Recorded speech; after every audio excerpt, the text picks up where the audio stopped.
Alright, here's the Seafoam you want to use. It's 10 bucks at Walmart. It's actually a really good deal. Sometimes it's on sale at Advance Auto for like 13, but Walmart's by far the cheapest anywhere. You want to make sure you get the one that's in the sealed paper. That's the aerosol one. This is the one that you can pour in your tank. It's also a great price.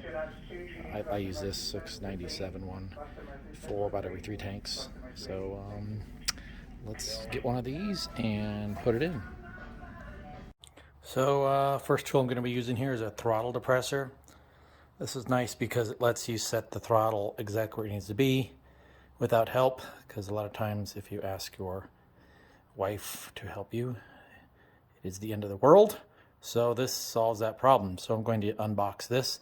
I think it was very cheap, 10, 15, 20 bucks, I don't remember. But it can be used for a lot of applications. So let's get this unboxed and set up on the rig.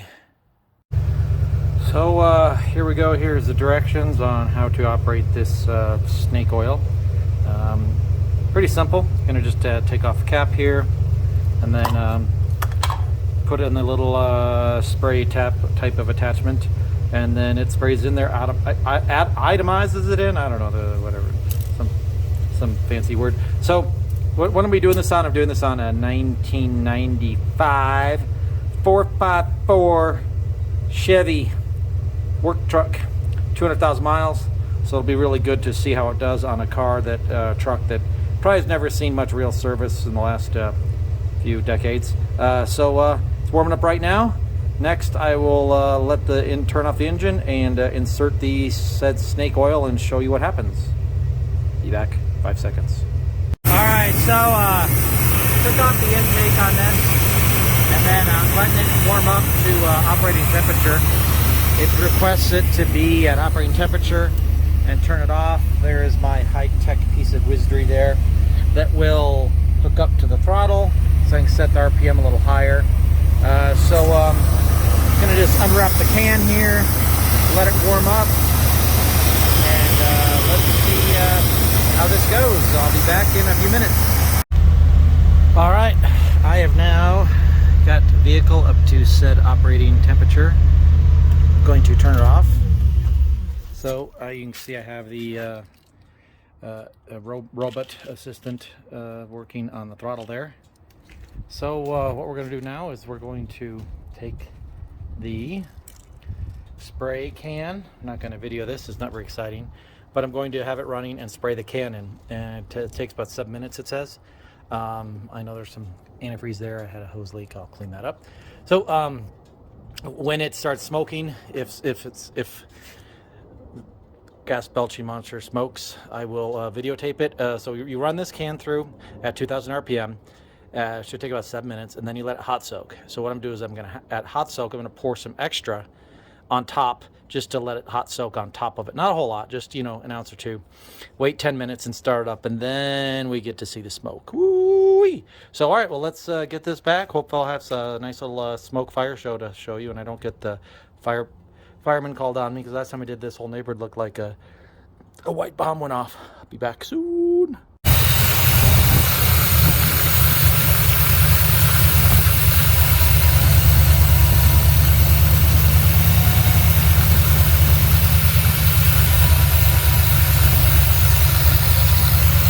So I opened up a new can of just regular Seafoam. I poured a couple ounces in the top on each side. I don't think it matters, but I just pour a couple ounces on each side. Then I just poured the rest in the tank. It doesn't hurt. And don't mind this truck. It was a truck I bought on eBay for a very low amount of money because it needed an intake manifold. So I've done really nothing to it other than fix the intake and running this through it to see if it helps it run a little bit. It runs great. Just want to see if it runs any better. So it's been just a few minutes. I'll be back to show you the what happens with the smoke with all the carbon burning off. Be back soon. Goodbye. All right, well, let's see how this goes here. I'm going to take off said robot extension here so we do not have to run the throttle. And we'll start this up, and hopefully it starts and doesn't blow up. Let's see what happens here. Pray for me.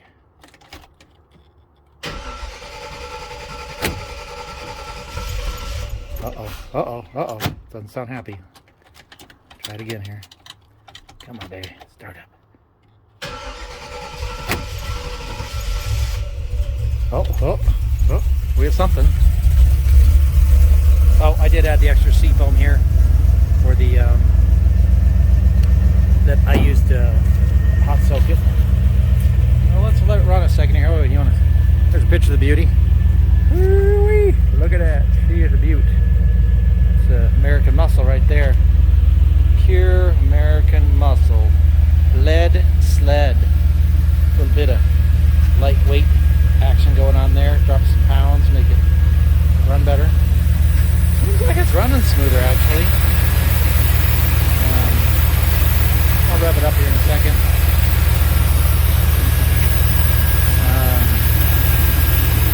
Yeah, really sounding pretty good. I'm gonna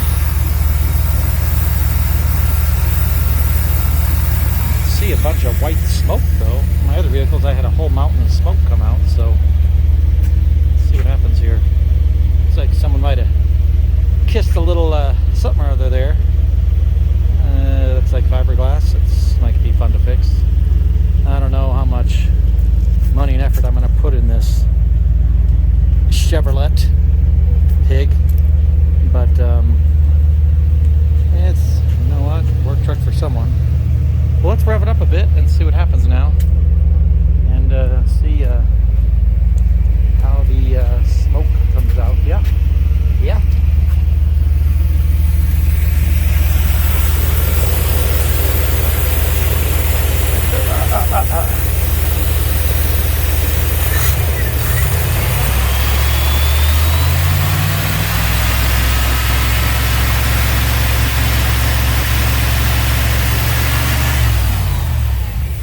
There's some smoke coming out here.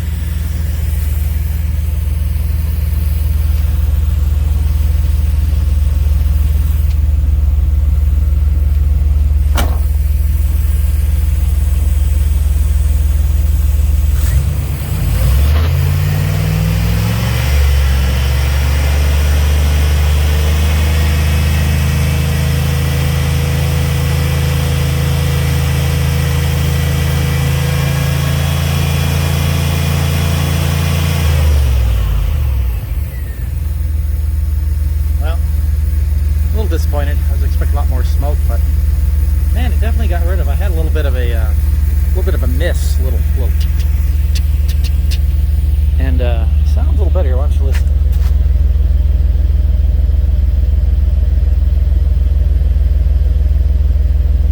Sounds pretty smooth. Well, I guess I don't know if it's good or bad it didn't smoke, because if it smoked, it means there's a lot of carbon and crap coming out of there. But it really surprised. Had some other vehicles, it was just a damn, looked like forest fire. So let's decide a little bit more, and sorry that I could not show a big smoke cloud, but shows you this old rig is actually pretty clean. Well, that's all for now. Let's hopefully Butch's Garage has more exciting video next time. Adios, goodbye.